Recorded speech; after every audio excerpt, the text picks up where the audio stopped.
नमस्कार, मैं हूं कविता उपाध्याय और आप हैं नमामि डिजिटल के साथ। आईपी एक्सटेंशन वार्ड 19E, हम यहीं पर हैं। गाजीपुर ये क्षेत्र है क्योंकि आईपी एक्सटेंशन दो वर्गों में ज़्यादातर देखा जाता है। जहां पर आईपी एक्सटेंशन के अपार्टमेंट्स हैं, वहीं गाजीपुर गांव है। वहां पर अगर हम बात करें तो गीता शर्मा जी हमारे साथ में हैं। अभी इनका जिक्र करूं तो कांग्रेस से रही हैं और निगम पार्षद भी रही हैं। इस समय पर इन्होंने भाजपा ज्वाइन कर लिया। ये इन्हीं से बात करेंगे। मैडम, बहुत शुभकामनाएं और बधाई आपको नए जीवन के लिए, नए पथ के लिए। भाजपा ज्वाइन की, जनता सुनना चाहती है कि भाजपा ही क्यों? देखिए, सिर्फ और सिर्फ देश को आगे बढ़ाने के लिए एक ही विकल्प है, जिसका नाम है भारतीय जनता पार्टी। और जब पूरा देश एक झंडे के नीचे दुनिया के सामने परचम लहराने के लिए मोदी जी का मुंह देख रहा है, तो फिर हम क्यों पीछे रहे।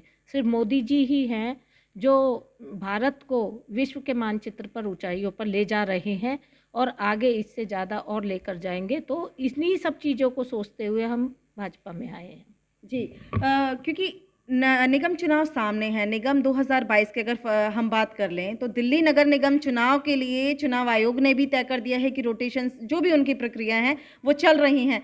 ऐसे में भाजपा का आप किस तरह से प्रदर्शन देखेंगी इस निगम चुनाव में? बिल्कुल, भारतीय जनता पार्टी फिर से निगम में अपना परचम लहराएगी, क्योंकि भारतीय जनता पार्टी एक ऐसी पार्टी है जो सबका साथ सबका विकास के साथ साथ सबका विश्वास भी लेकर चल रही है।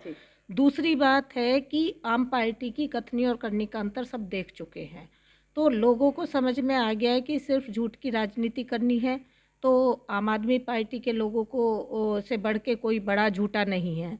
और भारतीय जनता पार्टी जो काम करती है वो करके दिखाती है, वो कहने में नहीं, करने में विश्वास करती है। तो एमसीडी इलेक्शन में लोग कुछ भी कहते रहे कि आम पार्टी आएगी, लेकिन ऐसा नहीं है। भारतीय जनता पार्टी पूर्ण बहुमत से आएगी और फिर से एमसीडी में भारतीय जनता पार्टी का राज होगा। क्या बात है, आपने क्या बात है मैम। मैं ये ज़रूर आपसे पूछूंगी कि जिस समय आप निगम में आप पार्षद रही हैं, उस समय पर फंड की कमी नहीं हुआ करती थी, लेकिन आज की मौजूदा भाजपा शासित जो एमसीडी है उनका कहना है, हालांकि धरने भी दिए गए और 13 दिन 13,000 करोड़ के लिए भाजपा के मेयर तक बैठे केजरीवाल जी के घर के बाहर।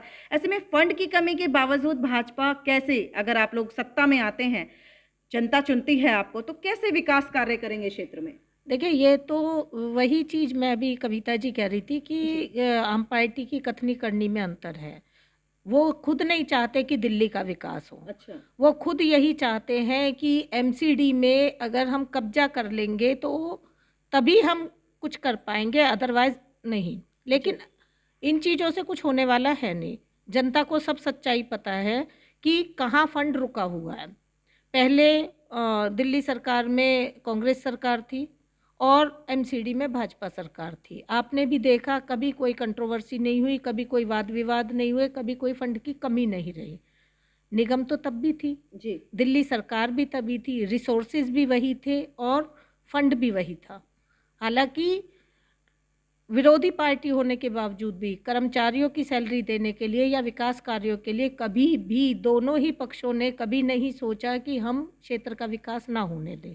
तो वो हमेशा एक दूसरे की परेशानियों को भी समझा और जिम्मेदारियों को भी समझा, क्योंकि दिल्ली सरकार और भाजपा सरकार, एमसीडी सरकार दोनों ही चाहती हैं कि क्षेत्र का विकास हो, दिल्ली का विकास हो। लेकिन अब केजरीवाल सरकार बिल्कुल नहीं चाहती है। वो ये चाहती है कि दूसरी पार्टी को मैं नीचा दिखाकर, फंड रोककर और एमसीडी पे कब्जा कर लूँगा। लेकिन दुनिया ने सब कुछ देखा हुआ है कि किस तरह से ये बोलते कुछ हैं, करते कुछ हैं और इनके पास कुछ नहीं है, कोई मुद्दे नहीं है। अभी भी आप देख रहे हैं कि झूठ बोल बोल कर कि जी ये चोर हैं, ये है। इसी तरह तो ये दिल्ली सरकार पे इन्होंने कब्जा किया, उसी तरह से अब ये कॉरपोरेशन पे फोकस कर रहे हैं कि ये जी चोर हैं। जी। अगर चोर हैं तो पुलिस किस लिए? आप करो ना एफआईआर। ठीक है। आप सिर्फ प्रेस कॉन्फ्रेंस में चीज़ें बता रहे हैं, चोर है। अगर कोई चोर आपकी नज़र में है,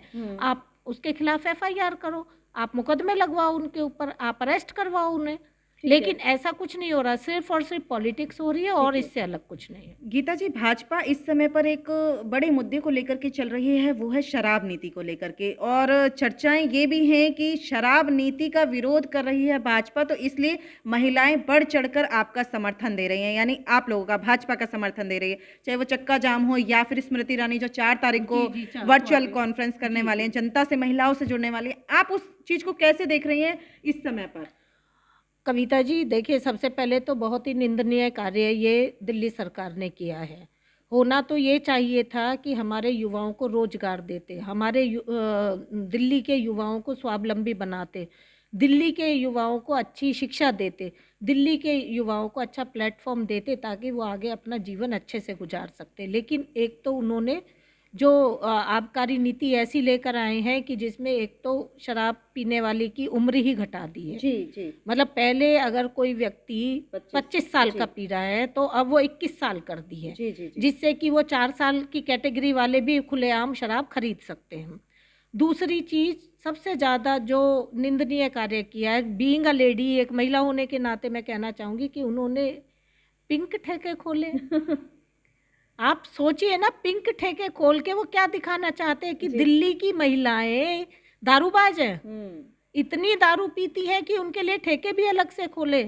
आप एक समय वह भी था जब दिल्ली सरकार के इलेक्शन थे, उस समय आपने जो महिला कमांडो बसों में भेजने की बात की थी, मुझे अब कहीं नहीं नजर आते। वो सिर्फ इलेक्शन का एक फंडा था कि महिला कमांडो हर बस में होंगी, और आज आप दिल्ली की महिलाओं को पिंक ठेके खोल के दे रहे हैं और उन्हें ट्रेनिंग दी जा रही है, उन्हें छूट दी जा रही है। अगर कोई महिला ठेके पे खड़ी होकर दारू लेती है तो उसे डिस्काउंट दिया जाएगा।